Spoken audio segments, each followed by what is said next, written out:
In this video, I'm going to soak my shower head in CLR. You can check out some of my other CLR videos right here.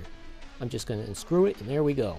In the last video, I just held it up to the shower for 5 minutes. The CLR did a good job of removing the heavy buildup, but it still left some.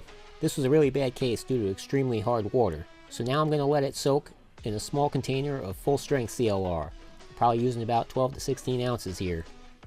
I'm just going to place it face down, and I'll show you what's going on in there. Within seconds, the CLR starts to work. It's breaking down the buildup of calcium and lime. I'm just going to let that sit there for 15 minutes. Now it stopped doing anything at this point, so I think that's as good as it's going to get. I'm just going to take a soft bristle brush and see if I can get any more of this crud off.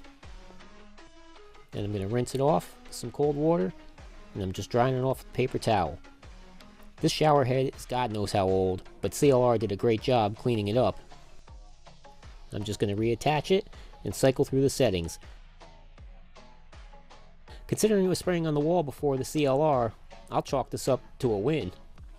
Check out some other cleaning videos right here.